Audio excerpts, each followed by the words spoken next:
Bueno, cuando me invitaron, primero pensé que había una suerte de irónico error en las organizadoras por dos razones. Una, porque vengo a hablar de ciencias sociales, siendo historiador. Nosotros en historia tenemos una discusión muy grande si somos una ciencia o no. Y muchas veces, como pasa en las bandas de rock con el baterista, que se lo considera el mejor amigo de los músicos, ¿no? A los historiadores a veces nos consideran los mejores amigos de los cientistas sociales, ¿no? Porque somos más empiristas, tenemos una relación más distante con la teoría. Pero en todo caso, puedo asumir ese lugar de ciencias sociales. Mi otro problema es que en muchos sentidos me quedé en el siglo XX, ¿no? Es decir, mi relación con la tecnología siempre es tardía y un poco cuando ya no hay más remedio. Eso no viene con la profesión. Yo tengo colegas y amigos historiadores que son muy perfil geek, digamos, y todo el tiempo están informados. No es mi caso. Pero en todo caso, igual me parecía que desde ese lugar más distante uno puede hacer algunas reflexiones desde el lugar de alguien que es docente, investigador, en función del tema de las TIC y nuestras vidas profesionales, ¿no? Por un lado, para mí, es interesante que por más que uno se quiera resistir a la tecnología, y esto es una obviedad, llega y siempre te alcanza, ¿no? Yo tengo amigos realmente que todavía no usan celular, historiadores. Son casi marcianos, ¿no? Otros intentan, y a mí me pasó mucho tiempo, no ir comprando celulares actuales para no incorporar algunas cosas que ellos traen. Por ejemplo, yo intenté resistirme durante años al mail en el celular porque sabía que me iba a pasar lo que me pasa, que es que no puedo dejar de mirarlo. Entonces, el mail antes era algo que estaba fragmentado en mi vida, ahora la domina, ¿no? Por eso mismo me niego a tener Facebook en celular, no tengo Twitter. Pero uno no puede decir que finalmente no aproveche todas las grandes ventajas que tiene Facebook para promocionar actividades, convocatorias, libros, ¿no? Es decir, Facebook es un lugar de diversión, sobre todo, de interacción, un templo de narcisismo, pero, ciertamente, pero igual tiene un lado profesional muy útil, ¿no? Inevitablemente, y no estar dentro de esos mundos realmente lo deja a uno fuera de muchas cosas. Entonces, es decir, uno puede evitar la tecnología, pero al final siempre va a llegar, ¿no? Muchos de nosotros, historiadores, hablamos a veces, no, a mí no me gusta leer en la pantalla, me gusta leer libros, ¿no? Papel, pero con la proliferación de PDF de los últimos años ya es inevitable leer, y aparte es útil leer en la pantalla. Uno ahora tiene charlas con gente que está en otros países por Skype, manda archivos en WeTransfer. Una obviedad lo que estoy diciendo, pero efectivamente eso cambió de manera rotunda nuestro ser profesional, ¿no? Claro, yo tengo 43 años, no soy jovencito, tampoco soy tan grande, y mismo recapitulando mi propia trayectoria como investigador, la velocidad de la transformación, y esto es obvio en la vida de todos ustedes, es enorme, ¿no? Yo empecé yendo al archivo, que es la clave del trabajo de historiador, con un cuaderno y copiando partes de fuentes a mano, ¿no? Cuando estaba por recibirme, fines de los 90, me consiguieron una notebook usada, que eran esas que tenían el fondo negro y letritas blancas, ¿no? Y yo era feliz, pesaba 15 kilos, digamos, pero uno iba al archivo y podía empezar a copiar ahí, pero ya ir editando. Entonces, cuando uno se iba del archivo, ya tenía el tiempo que había ganado entre pasar lo que uno copia a mano a la computadora o ahora poder copiarlo directamente, era fundamental, ¿no? Igual pasaba muchas horas en el archivo, vivía dentro del archivo, ¿sí?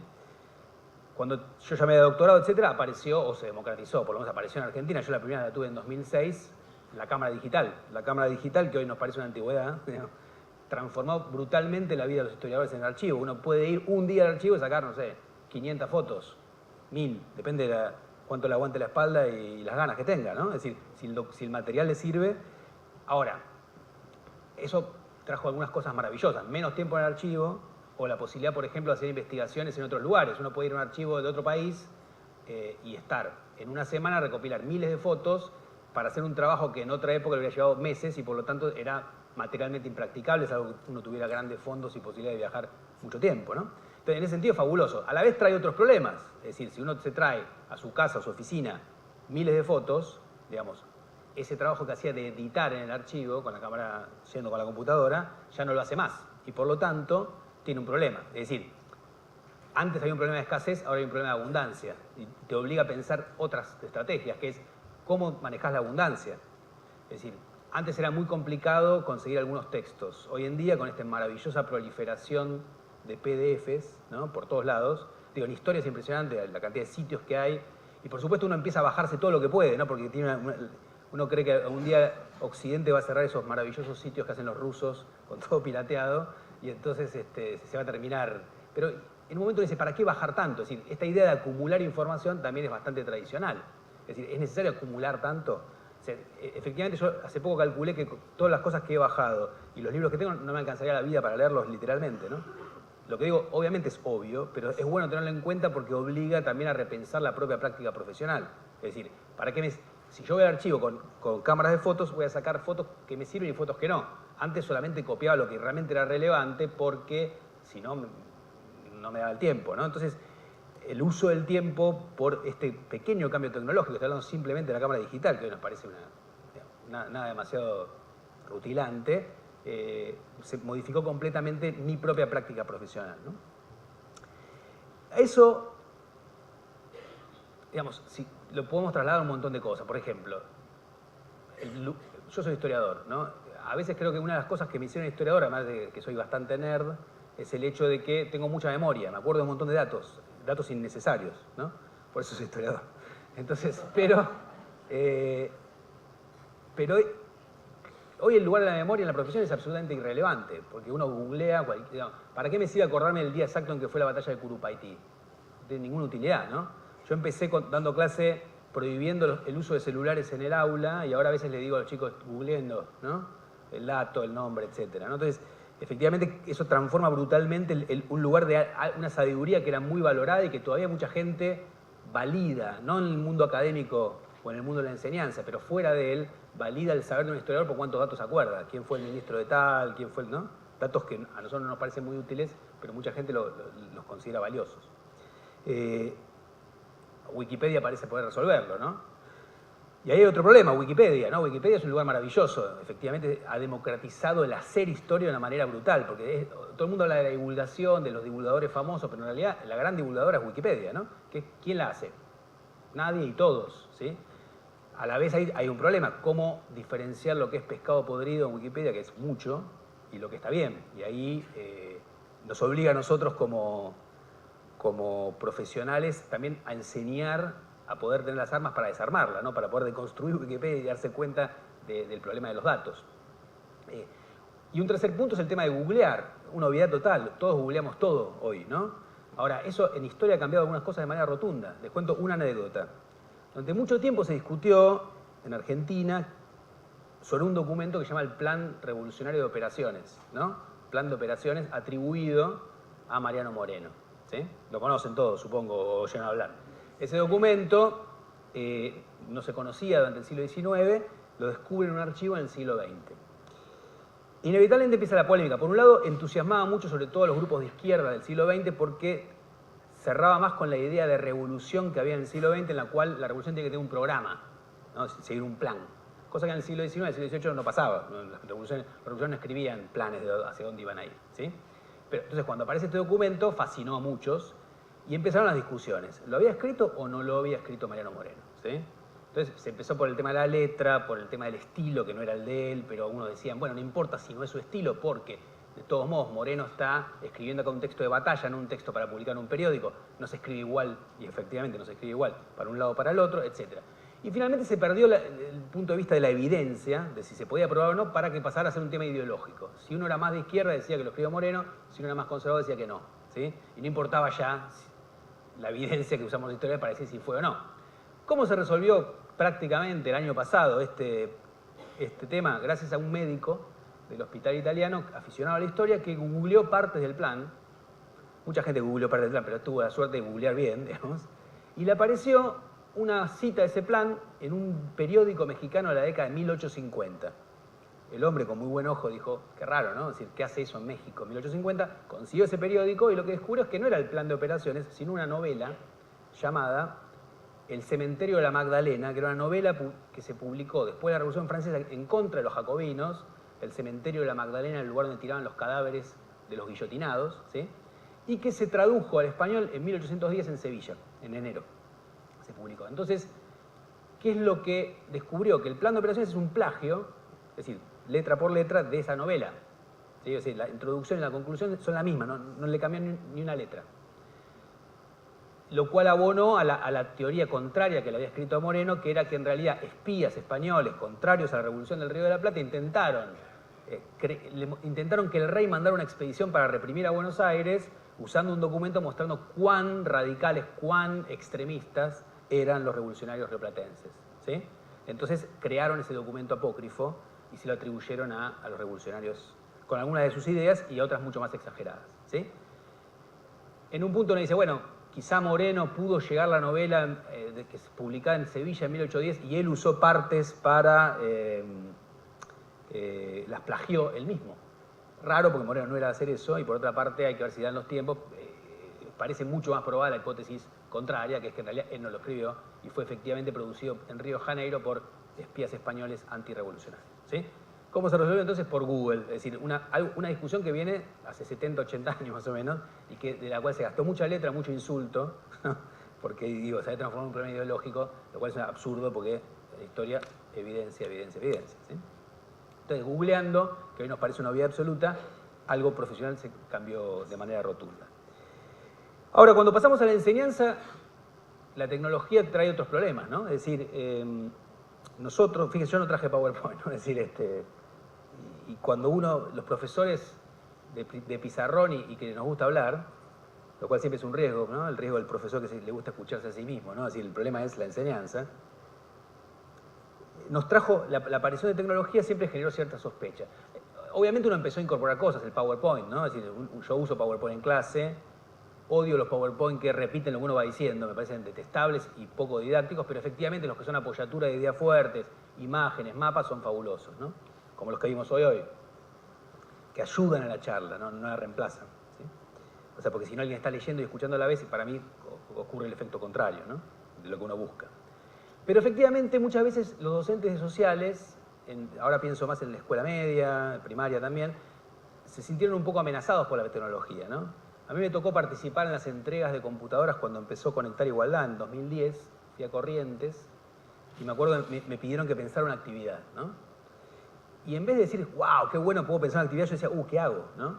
O sea, ¿qué hago con esta computadora? ¿Qué invento para zafar? ¿No? Que no es muy didáctico.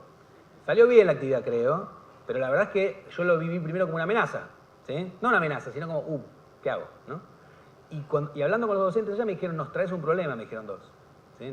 Con esta computadora nos traes un problema, no sé qué hacer. Bueno, después hubo capacitaciones, etcétera, y algunos lo habrán incorporado, otros no, ya sabemos que eso cambia mucho, pero efectivamente en otras disciplinas la utilidad de las TICs es evidente, en ciencias sociales a veces es más como, ¿qué hacemos con esto? ¿No? Y efectivamente son muy útiles, pero tienen su uso, su aplicación tiene su complejidad, ¿no? Ejemplos. No hay ninguna obviedad que yo diga que el poder de la imagen es enorme. Digamos, si uno proyecta, que para eso no hace falta las nuevas tecnologías, pero a veces ciertas imágenes puede explicar algunas cosas de manera mucho más rotunda, ¿no?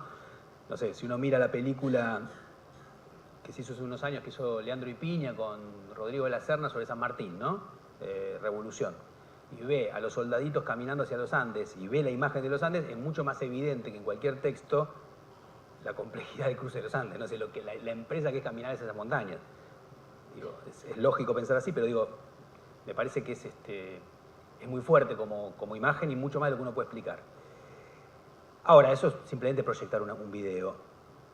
A veces uno dice, bueno, ¿qué puedo hacer?